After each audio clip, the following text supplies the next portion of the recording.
So I'm Matt Hume. Today we're going to do a short sketching video, and I'm just going to be showing some of the basics of architectural sketching.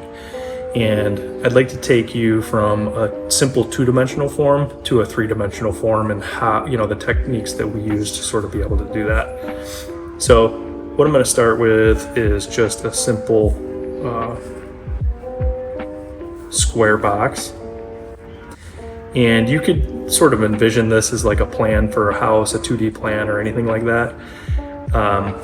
We refer to this as a parallelogram because these lines are parallel with each other in this plan. And I can take this to a three-dimensional form by adding other parallel lines. And I'm going to go with some vertical ones that are exactly the same length from each one of the four corners of the box or of the square. And then I'm going to use parallel lines, so this line parallel with one here, this line parallel with one here, this one with one here, and this one with one here. So that gives you a simple three-dimensional form.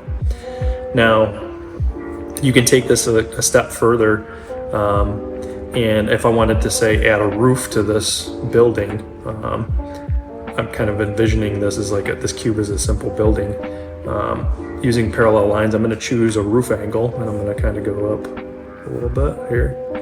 And parallel to this, I'm going to do a parallel line here. And then for the ridge, I want to be parallel with this side of the 3D form. So I'm going to run a line like this, and it's also parallel with that line. So that becomes the ridge for the little house.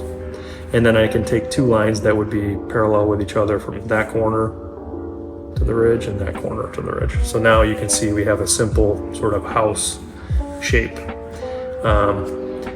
Some ways that you can further accentuate this house is I like to add a bit of a sort of a bold line around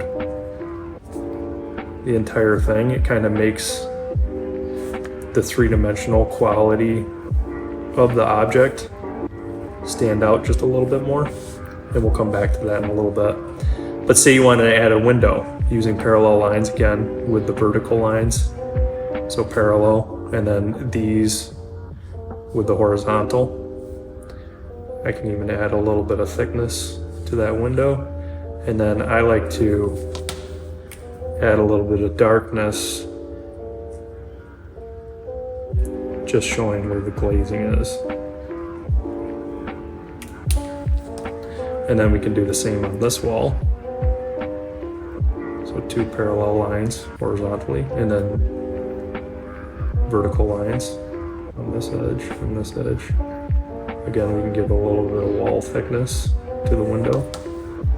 And then I can use my brush a little bit quicker. Addition of the black.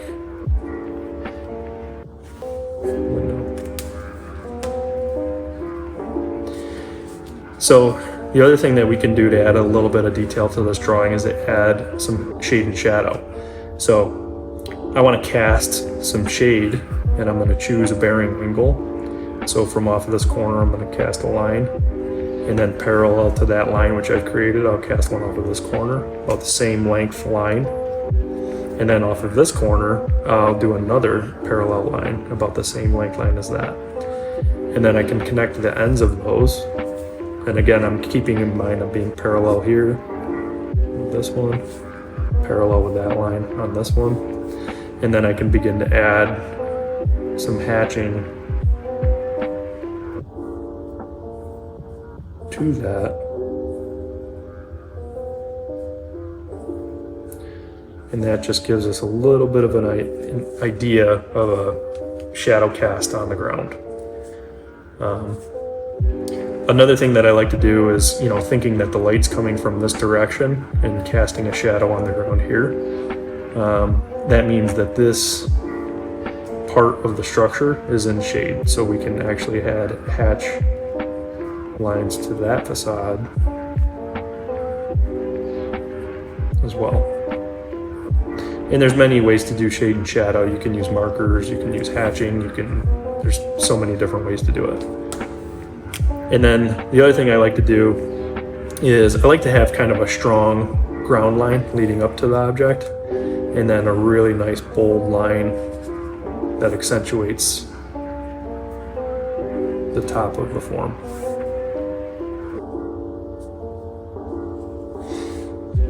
That kind of creates a bit more of an emphasis on the object itself.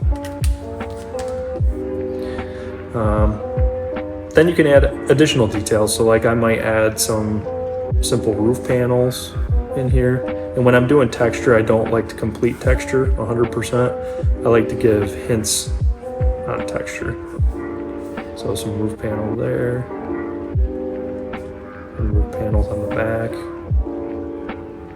And again, I'm just using parallel lines again. Other things that you can begin to add are, you can begin to add a little bit of landscape. So you can add some trees, which are simple forms. Another tree here. And there you go.